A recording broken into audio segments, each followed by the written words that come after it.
Good morning friends. स्वागत है आप सभी का आपके अपने यूट्यूब चैनल शिक्षा नोट्स में। दोस्तों, आज है 16 फरवरी 2026 और हमारी आज की इस वीडियो में हम करेंगे डेली करंट अफेयर के इम्पोर्टेंट क्वेश्चंस। तो चलिए शुरू करते हैं। आज का हमारा पहला प्रश्न है, फरवरी 2026 में गिफ्ट सिटी का नया चेयरमैन किसे नियुक्त किया गया? तो यहाँ पर हमारा सही उत्तर रहेगा option number A, Uday Kotak को। गुजरात सरकार ने उदय कोटक को गिफ्ट सिटी का नया चेयरमैन नियुक्त किया। नियुक्ति की तारीख 13 फरवरी 2026। उन्होंने हसमुख अधिया का स्थान लिया। हसमुख अधिया जून 2023 से चेयरमैन थे। उदय कोटक कोटक महिंद्रा बैंक के संस्थापक हैं। उन्हें बैंकिंग सेक्टर में लगभग 40 वर्षों का अनुभव है। गिफ्ट सिटी भारत का पहला international financial services centre IFSC है। यह गुजरात के गांधीनगर में स्थित है। नियुक्ति का उद्देश्य गिफ्ट सिटी को ग्लोबल फाइनेंशियल हब बनाना है। चलिए बढ़ते हैं आगे। हमारा अगला प्रश्न है दोस्तों, हाल ही में क्यूरी AI चैटबॉट किस राज्य ने लॉन्च किया? तो यहाँ पर हमारा सही उत्तर रहेगा ऑप्शन नंबर बी, उत्तराखंड ने। उत्तराखंड सरकार ने क्यूरी नाम का AI चैटबॉट लॉन्च किया। इसका शुभारंभ मुख्यमंत्री पुष्कर सिंह धामी ने किया। चैटबॉट छात्राओं को स्टेम, साइंस, टेक्नोलॉजी, इंजीनियरिंग और मैथमेटिक्स में करियर मार्गदर्शन देगा। क्यूरी नाम प्रसिद्ध वैज्ञानिक मैरी क्यूरी के नाम पर रखा गया है। कार्यक्रम शी फॉर स्टेम उत्तराखंड कार्यशाला में आयोजित हुआ। अवसर विज्ञान में महिलाओं और बालिकाओं का अंतर्राष्ट्रीय दिवस। स्थान की बात करें तो वीर माधो सिंह भंडारी उत्तराखंड तकनीकी विश्वविद्यालय देहरादून में। 20 छात्राओं को 50,000 छात्रवृत्ति दी गई। भविष्य में हर जिले से 5 छात्राओं को छात्रवृत्ति देने की घोषणा। स्टेम स्टार्टअप शुरू करने वाली छात्राओं को वित्तीय सहायता दी जाएगी। चलिए बढ़ते हैं अगले प्रश्न की ओर। प्रश्न है, दिल्ली मेट्रो फेज 5A के तहत कितने नए कॉरिडोर को मंजूरी दी गई है? तो यहाँ पर हमारा सही उत्तर रहेगा दोस्तों ऑप्शन नंबर सी, 3। दिल्ली सरकार ने मेट्रो फेज 5A के तहत 3 नए कॉरिडोर को मंजूरी दी। कैबिनेट बैठक की अध्यक्षता मुख्यमंत्री रेखा गुप्ता ने की। परियोजना की कुल लागत लगभग 12,014.91 करोड़ है। दिल्ली सरकार का हिस्सा लगभग 2,940.46 करोड़ है। परियोजना को 2028 तक पूरा करने का लक्ष्य रखा गया है। कुल लंबाई लगभग 16 किलोमीटर होगी। कुल 13 नए मेट्रो स्टेशन बनाए जाएंगे, 10 अंडरग्राउंड और 3 एलिवेटेड। पहला कॉरिडोर RK आश्रम मार्ग से इंद्रप्रस्थ वाया सेंट्रल विस्टा। दूसरा कॉरिडोर एरो सिटी से IGI एयरपोर्ट टर्मिनल 1। तीसरा कॉरिडोर तुगलकाबाद से कालिंदी कुंज।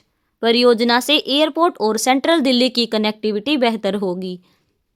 ट्रैफिक जाम और प्रदूषण कम करने में मदद मिलेगी। चलिए बढ़ते हैं आगे।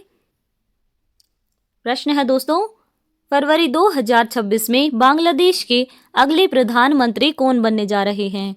तो यहाँ पर हमारा सही उत्तर रहेगा option number B, Tariq Rahman.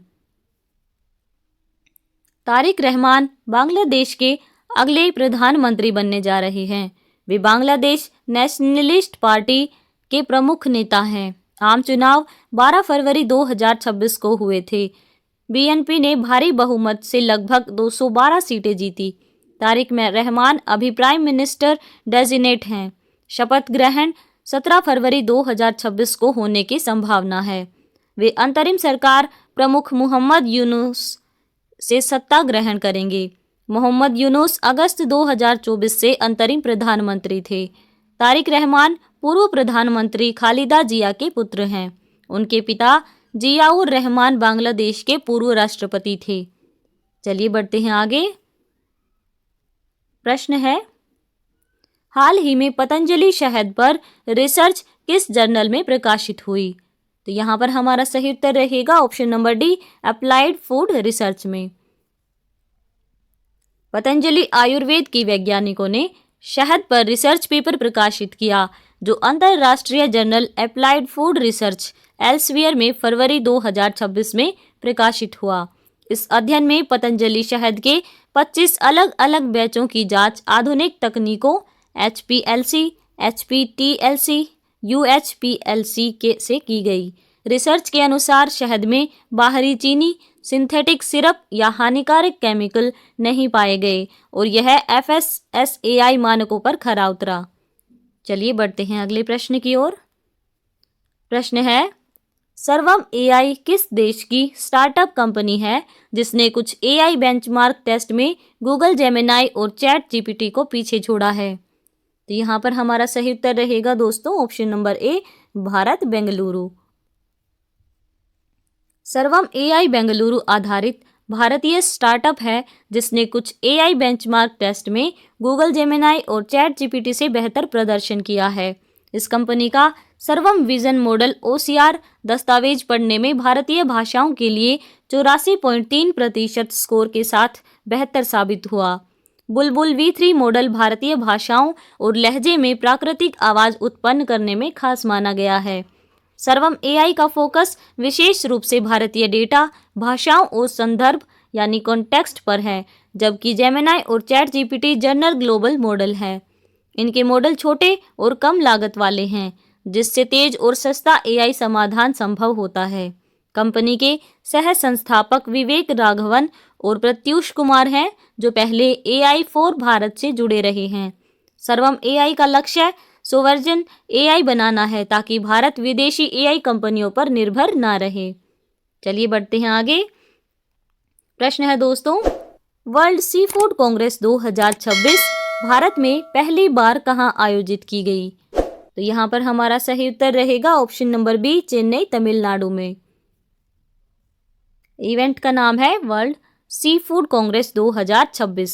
स्थान और तारीख चेन्नई ट्रेड सेंटर, चेन्नई। ये 9 से 11 फरवरी 2026 को आयोजित हुआ। इसका महत्व, भारत में पहली बार आयोजित, वैश्विक स्तर पर भारतीय सी फूड इंडस्ट्री को प्रदर्शित करने वाला।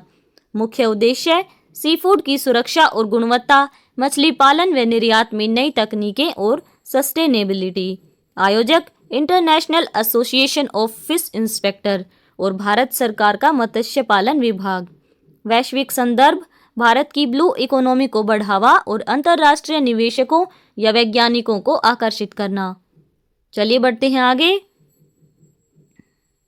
प्रश्न है दोस्तों, international military adventure challenge cup 2026 का आयोजन कहाँ होगा? तो यहाँ पर हमारा सही उत्तर रहेगा ऑप्शन नंबर सी, पूर्वी हिमालय, असम और अरुणाचल प्रदेश में। International military adventure challenge cup 2026 का आयोजन भारत ने पहली बार किया है। मेजबान भारतीय सेना है और यह पूर्वी हिमालय की तलहटी असम और अरुणाचल प्रदेश में 18 से 23 फरवरी 2026 तक होगा। इस इवेंट में भारत के अलावा 7 मित्र देशों की सेनाएं शामिल हैं: Bhutan, Brazil, Kazakhstan, Kyrgyzstan, Nepal, Sri Lanka और सऊदी अरब। भारत से सेना, वायुसेना, कोस्ट गार्ड और ITBP की टीमें भाग ले रही हैं। प्रतियोगिता का मुख्य उद्देश्य फौजी हुनर, पहाड़ी युद्ध क्षमता, सर्वाइवल स्किल्स और टीम वर्क दिखाना है, जिसमें बर्फीले और कठिन रास्तों पर दौड़, चढ़ाई और मुश्किल हालात में मिशन पूरा करना शामिल है। चलिए देखते हैं अगला प्रश्न। प्रश्न है दोस्तों, LIC म्यूचुअल फंड ने अपनी पहली महिला केंद्रित शाखा कहाँ खोली? तो यहाँ पर हमारा सही उत्तर रहेगा ऑप्शन नंबर ए, दक्षिण दिल्ली लाजपत नगर में। LIC म्यूचुअल फंड ने नई दिल्ली के लाजपत नगर में 9 फरवरी 2026 को पहली महिला केंद्रित शाखा खोली, जिसका उद्घाटन MD and CEO Ravi Kumar Jha ने किया। यह शाखा पूरी तरह महिलाओं द्वारा संचालित है और एक डिजिटल फैसिलिटेशन सेंटर के रूप में तैयार की गई है। शाखा का उद्देश्य महिलाओं को सुरक्षित माहौल प्रदान करना, म्यूचुअल फंड और शेयर बाजार में भागीदारी बढ़ाना और वित्तीय साक्षरता बढ़ाना। यहाँ महिलाओं के लिए कस्टमाइज्ड निवेश सलाह दी जाएगी, उनके प्रोफाइल, गृहिणी, कामकाजी या रिटायर्ड के अनुसार। इस पहल का संदेश voice of investment, choice and empowerment, ताकि महिलाएं अपने निवेश में आत्मविश्वास महसूस करें। चलिए बढ़ते हैं आगे। अगला प्रश्न है, एशियन राइफल पिस्टल चैंपियनशिप 2026 में भारत ने कुल कितने पदक जीते? तो यहाँ पर हमारा सही उत्तर रहेगा दोस्तों ऑप्शन नंबर सी 94। भारत ने नई दिल्ली में आयोजित एशियन राइफल पिस्टल चैंपियनशिप 2026 में कुल 94 पदक जीतकर मेडल टैली में पहला स्थान हासिल किया। भारत ने 51 गोल्ड, 23 सिल्वर और 20 ब्रॉन्ज मेडल जीते, जिससे सीनियर और जूनियर दोनों श्रेणियों में दबदबा बना। आखिरी दिन 25 मीटर सेंटर फायर पिस्टल में क्लीन स्वीप हुआ। अमनप्रीत सिंह ने गोल्ड, गुरप्रीत सिंह ने सिल्वर और अंकुर गोयल ब्रॉन्ज जीता, साथ ही टीम गोल्ड भी। जूनियर वर्ग में सूरज शर्मा ने गोल्ड, मुकेश ने सिल्वर और अभिनव देशवाल ने ब्रॉन्ज जीतकर तीनों पदक अपने नाम किए। महिलाओं में ईशा सिंह ने 10 metre air pistol gold, Sift Kaur Samra ने 50 metre rifle prone silver, Tejaswini Sawant ने ब्रॉन्ज मेडल जीता। ऐश्वर्य प्रताप सिंह तोमर ने पुरुषों की 50 मीटर राइफल 3 पोजीशंस में गोल्ड जीतकर विश्व रिकॉर्ड का प्रदर्शन किया। चलिए बढ़ते हैं आगे। प्रश्न है दोस्तों, भारत में फरवरी 2026 में मड वोल्कानो विस्फोट कहाँ हुआ था? तो यहाँ पर हमारा सही उत्तर रहेगा दोस्तों option number B, Diglipur, Andaman और निकोबार में। फरवरी 2026 में मड वोल्कानो विस्फोट की 2 प्रमुख घटनाएं हुई। भारत में अंडमान और निकोबार और अजरबैजान में गोबुस्तान, जिनमें भारत का विस्फोट केवल कीचड़ और गैस से हुआ, जबकि अजरबैजान में कीचड़ के साथ आग भी निकली। भारत में विस्फोट डिगलीपुर, उत्तरी अंडमान और बार्टांग द्वीप के पास हुआ, जिसमें जमीन से कीचड़, गैस और पानी बाहर निकला, लेकिन लावा या आग नहीं थी। अंडमान के मड वोल्कानो वहाँ बहुत दुर्लभ हैं और मुख्य रूप से बार्टांग और डिगलीपुर में पाए जाते हैं, इसलिए इसे इंडियाज ओनली मड वोल्कानो रीजन कहा जाता है। अजरबैजान के गोबुस्तान क्षेत्र के दुरंदाग मड वोल्कानो में 3 से 4 फरवरी 2026 को विस्फोट हुआ, जिसमें मीथेन गैस के कारण कीचड़ के साथ सैकड़ों मीटर ऊंची आग की लपटें उठी। मड वोल्कानो सामान्य ज्वालामुखी की तरह नहीं होता। इसमें लावा नहीं निकलता, बल्कि पृथ्वी के नीचे जमा कीचड़ और मीथेन गैस बाहर आती है, और यह अक्सर पेट्रोलियम या नेचुरल गैस के भंडार के पास पाए जाते हैं। भारत और अजरबैजान के मड वोल्कानो में मुख्य अंतर: भारत में केवल कीचड़ और गैस, अजरबैजान में कीचड़ के साथ आग, जो वैज्ञानिक दृष्टि से भूगर्भीय और पर्यावरणीय अध्ययन के लिए महत्वपूर्ण है। तो दोस्तों, ये थे आज के हमारे करंट अफेयर के कुछ इंपॉर्टेंट क्वेश्चंस। इसके बाद हम करेंगे 2 क्वेश्चंस जिनका आंसर आप सभी को देना है।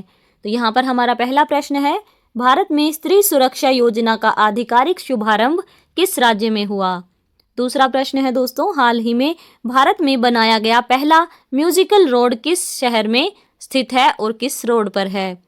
दोस्तों, हमें आशा है कि आप सभी इन दोनों प्रश्नों का सही जवाब कमेंट बॉक्स में जरूर देंगे। और अगर आप सभी को हमारी वीडियोस पसंद आ रही है तो वीडियो को लाइक और चैनल को सब्सक्राइब करना ना भूलें। धन्यवाद।